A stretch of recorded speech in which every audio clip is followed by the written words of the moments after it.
Sharing time as Dad's Haina Nataki. لا تحسب أن الدين بعيد عن حب وحياة.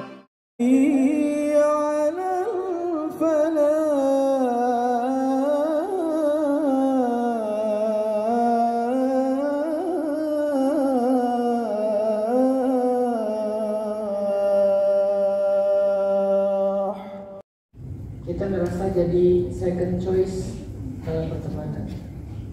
Kalau lagi mereka nggak butuh, hilang. Pas butuh, datang.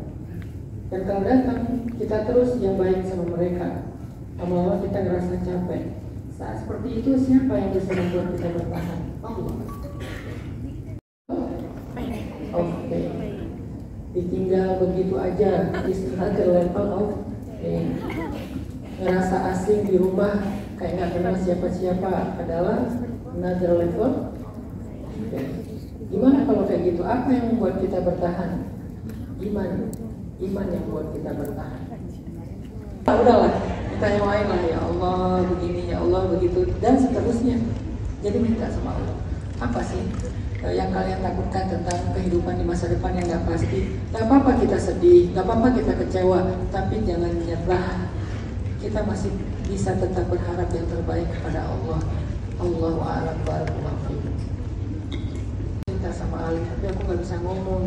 Aku perempuan muslimah. Aku juga nggak mau ada hubungan sebelum ada kejelasan, sebelum halal.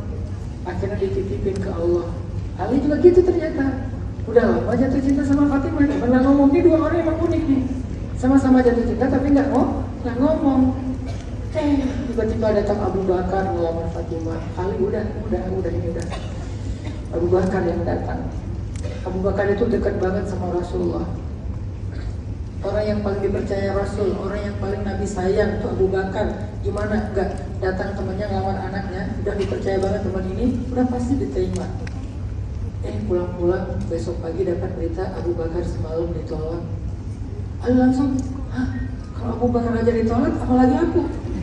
Makin gak berani nih. Gak lama kemudian datang Umar melamar Fatimah. Siapa sih yang gak pengen menikah dengan putri Nabi? Apalagi Fatimah ini persis kayak ibunya Khadijah. Spesial banget. Umar, ini versi yang berbeda. Kalau Abu Bakar lemah lembut, kayak kalau Umar itu cowok banget gitu. Kalau hijrah aja, live story. Live streaming. Ngomong gini di depan Ka'bah, ya ahla Makkah, ya ma'syara Quraisy, ya'lamu anni muhajir. Wahai penduduk Mekah, ditekat. Spill maharnya berapa? Boleh nggak spill maharnya berapa? Samain aja ya sama Khadijah. Oke. Jadi saya pernah baca kata gini, aku tahu bagaimana cara untuk mencintai orang lain, tapi aku tidak tahu bagaimana caranya mempercayai bahwa ada yang mencintai diri ini. Itu nggak harus sih, karena trauma kan butuh waktu juga. Kadang-kadang obat kita itu justru pasangan kita. Rasa kosong di hati kita, justru obatnya mengisi dengan nama yang baru, yang lebih tepat, yaitu pasangan halal kita. Nggak harus, yang harus selesai itu justru yang mengganggu dia. Kalau yang menjadi beban bagi dia, kan kita menikah memang untuk saling memberikan beban. Suami punya beban, istri punya beban, saling mengangkat beban aja. Tapi kalau yang mengganggu dia, perasaannya terutama, itu harus selesai. Nggak bisa dibawa-bawa lagi. Tapi kan ada hal yang kita nggak mampu, Ustaz. Ada rasa yang kita nggak mampu mengendalikannya. Ya berarti harus kita kuat-kuatin untuk menahannya, jangan sampai muncul. Kalau bisa selesai lebih bagus sih. Tapi kalau nggak selesai, berusaha untuk segera selesai, karena itu menyakiti. Nah itulah yang disebut dengan selesai dengan diri kita sebelum menikah. Saya kira kalau kesana arahnya, saya sepakat banget. Harusnya seperti itu. Allah.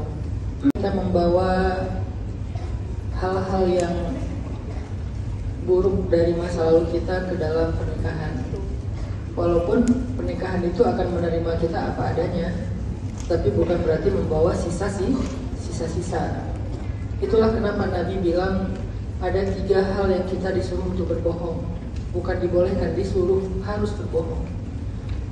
Pertama, berbohong dalam strategi perang. nggak boleh jujur kan. Press release, kami nanti akan pasukan kami jumlahnya sekian, akan berperang dari jalur ini dan seterusnya, ditayang di CNN, Al Jazeera. Nggak boleh. Namanya strategi perang harus khidah, al-harbu khidah. Perang itu tipu muslihat. Perang itu tipu muslihat. Itu harus bohong di situ. Yang kedua, berbohong untuk mendamaikan dua orang yang saling membunuh atau yang bertengkarnya sampai harus saling menyakiti. Kita berbohong. Kita lagi berdiri, tiba-tiba ada orang yang lewat, lari, terus di belakangnya datang lagi orang lari bawa carok misalnya, bawa celurit. Nanya, kamu lihat nggak orang di depan lari? Di depan kamu ada orang lari nggak tadi? Kita di situ harus berbohong. Nggak ada. Kayaknya dia di sebelah sana, mungkin di sini nggak ada yang lari tadi. Akhirnya ke sana. Nah ini namanya harus berbohong. Nggak boleh. Aku tuh orangnya nggak bisa bohong. Aku tunjukin aja arahnya. Boleh. Harus, bukan boleh. Harus berbohong. Yang ketiga, berbohongnya suami istri tentang masa lalu mereka. Berbohong ini bukan berbohong selingkuh ya. Kalau berbohong selingkuh masih ngejalanin tapi bohong kan, nggak mengaku gitu atau diam-diam. Bohong di sini artinya sudah selesai, udah nggak lagi punya cerita bukan kenangan apa ya bahasanya, nggak lagi membawa sisa-sisa rasa masa lalu. Terus apa yang terjadi di masa lalu udah nggak dipikirin lagi, nggak diingat lagi, nggak ada hubungan lagi dan nggak mau dibahas lagi.